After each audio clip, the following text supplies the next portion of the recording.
Sabe aquela pergunta que, no fundo, todo mundo que pensa sobre fé, sobre espiritualidade, já se fez? Qual?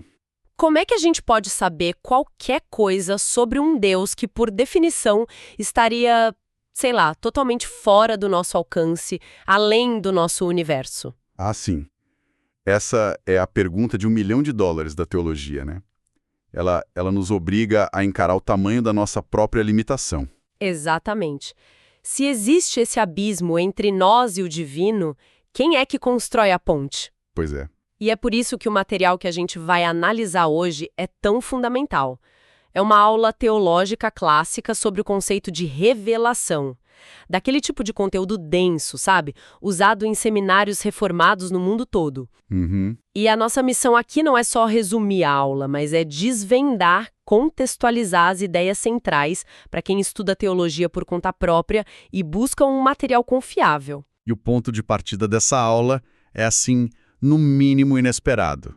Não começa com um versículo bíblico ou uma prova filosófica. Não mesmo. Começa com uma provocação direta ao nosso tempo, ao nosso jeito de pensar. A ideia de que a simples existência de um Deus que tem uma identidade própria, que diz "eu sou quem eu sou", já é um baita obstáculo para o relativismo. Ok, vamos analisar isso melhor. Vamos!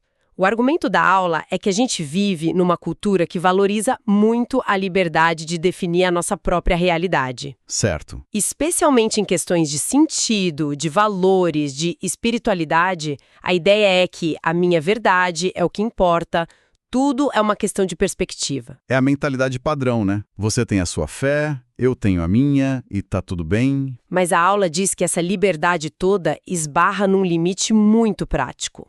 Outras pessoas? Exato. O exemplo que eles usam é o de um casamento. Eu não posso simplesmente decidir que minha esposa é a pessoa que eu quero que ela seja. Não dá. Eu tenho que lidar com ela como ela é, com a identidade dela, as vontades, a história dela. Você é forçado a reconhecer uma realidade fora de você. E o que é fascinante aqui é como eles pegam essa observação do dia a dia e conectam com a teologia. Totalmente. A Bíblia apresentaria um Deus que se recusa a ser uma projeção dos nossos desejos. Ele não é uma força genérica moldada que a gente molda. Conforme a conveniência. Isso. Ele se apresenta com um nome, com uma história, com um caráter definido. E, para ilustrar isso, a aula usa duas histórias que eu achei muito boas. A primeira é a clássica de Elias no Monte Carmelo. Uhum. Os profetas de Baal gritam, se cortam, dançam por horas e nada. Silêncio total. Por quê? Porque o Deus de Israel, Yahvé, basicamente declara com a ausência dele: eu não sou Baal, não atendo por esse nome. A sua devoção sincera está no endereço errado. É uma afirmação radical de identidade. É isso. Não é sobre a intensidade da fé dos profetas de Baal, mas sobre o objeto da fé deles. E a segunda história é mais pessoal, né? Sim, e talvez até mais forte por ser tão simples. O professor conta que quando o filho dele, Sawyer, era pequeno, ele brincava de chamar o menino por outro nome. Ah, essa parte é ótima. Você não é o Sawyer, você é o Joãozinho da casa ao lado. No começo o menino ficava confuso, mas depois de um tempo ele explodia de frustração e gritava com toda a força: meu nome é Sawyer! Uma criança de 3 anos afirmando a própria identidade de forma irredutível.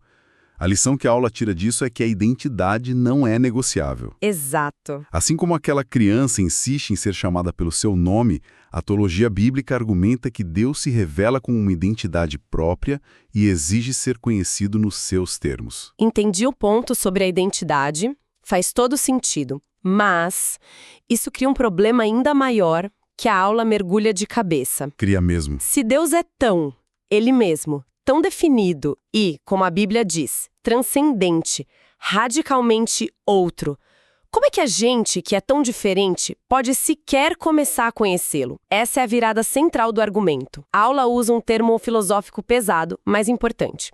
Deus seria ontologicamente outro. Ontologicamente outro. O que isso quer dizer na prática? Significa que a substância dele, a essência do seu ser, é de uma categoria completamente diferente da nossa. Ele é o Criador. Todo o resto, de um anjo a uma formiga, é criatura. São naturezas distintas. Ok, e essa diferença fundamental cria o que eles chamam de abismo epistemológico. Um abismo de conhecimento. Exato. É como se a gente estivesse de um lado de um cânion e Deus do outro. Se ele é tão diferente, a lógica pura, sem nenhuma outra informação, nos levaria direto para o agnosticismo. Sim, para a ideia de que não dá para saber. Se dependesse de nós, as criaturas, construir a ponte seria impossível. A analogia do videogame que a aula sugere é perfeita. Qual é? Seríamos como o Mario tentando entender a mente do programador da Nintendo. Ele não tem nem as ferramentas nem a capacidade para sair do universo 2D dele e compreender o nosso. Peraí, mas esse argumento não soa um pouco conveniente demais para um teólogo? É quase como dizer, Deus é tão diferente que você não pode provar nada, então a única opção é acreditar no que eu digo. Não vira um argumento circular? É uma ótima objeção. E a aula aborda isso, sim. A resposta deles é que isso não é uma desculpa, mas o diagnóstico do problema. A teologia apresentada aqui não usa esse abismo para encerrar a conversa com um apenas creia. Ah, entendi. Pelo contrário, ela usa esse abismo para afirmar que, justamente por causa dele, qualquer conhecimento sobre Deus precisa ser uma iniciativa dele. A ponte tem que ser construída do lado de lá para cá. Então, a impossibilidade do nosso lado é o que torna a revelação algo necessário e, segundo eles, um ato de graça. Não é uma descoberta humana, mas um presente. Isso. E para explicar como esse presente é dado, a aula recorre a um conceito de João Calvino, que é a ideia de acomodação. Acomodação. Gosto dessa palavra. É um conceito poderoso. A ideia é que Deus, para se revelar a nós, se acomoda à nossa capacidade limitada. Ele se rebaixa ao nosso nível para que a comunicação seja possível. E a metáfora que eles usam para isso é muito bonita. Diz que Deus balbucia conosco. Exato. Como uma mãe que usa uma linguagem de bebê toda simplificada para falar com seu filho. Ela sabe que o bebê não entende a complexidade, mas ela se acomoda à linguagem dele para criar uma conexão. Essa imagem da condescendência divina é crucial.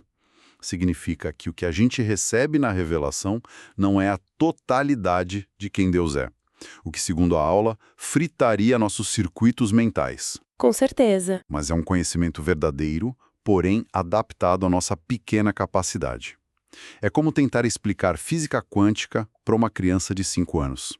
Você não vai mentir, mas vai usar analogias que ela consiga entender. É um ato de humildade da parte de Deus, então. Totalmente. Beleza, então Deus toma a iniciativa, ele se acomoda para a gente poder entender, e a aula diz que ele faz isso de formas que estão, em tese, disponíveis para todo mundo o tempo todo, a tal da revelação geral. Isso. Vamos entrar nesses palcos que eles mencionam. O primeiro é a criação, certo? Isso, o grande palco do universo. A referência principal é o Salmo 19. Os céus declaram a glória de Deus. A aula destaca que essa mensagem é contínua, dia e noite, e é universal. Não precisa de tradução. É uma mensagem visual, né? Exato. A analogia que eles usam é a das impressões digitais de Deus na sua obra. Achei isso bem claro. Qualquer coisa criada nos diz algo sobre o seu Criador.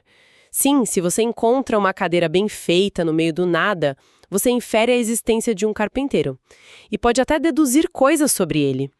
Que ele tem habilidade, que entende de ergonomia, talvez até algo sobre o senso estético dele. Exatamente.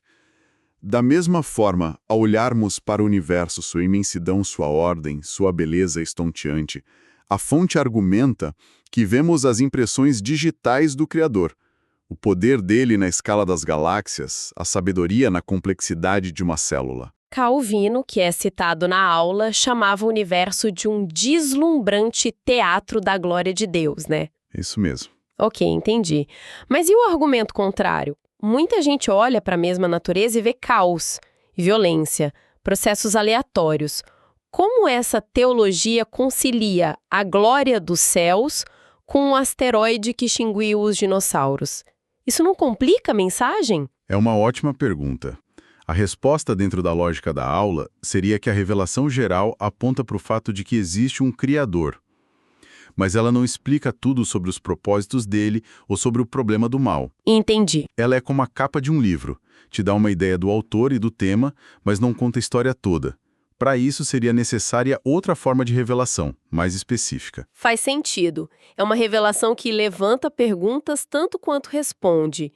E qual seria o segundo palco? O segundo palco é a providência. Isso vai além do ato inicial da criação e foca no cuidado e governo contínuos de Deus sobre o mundo. A fonte aponta para passagens de Atos. Quando Paulo fala a um público que não conhecia as Escrituras. Exato. Ele argumenta que Deus não se deixou sem testemunho. Como? Dando chuva, boas colheitas, alimento, alegria. Então, a ideia é que a própria regularidade da vida, as estações do ano, o ciclo da água, a semente que germina, tudo isso funciona como um recado constante sobre um provedor. Isso. E não só na natureza, mas na história também.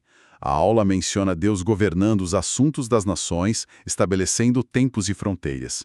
A ordem que a gente percebe, mesmo imperfeita, aponta para um legislador. Ok, então temos o palco do universo lá fora, o palco da ordem da história, mas a aula parece argumentar que a evidência mais próxima e talvez mais polêmica está aqui dentro, no coração humano.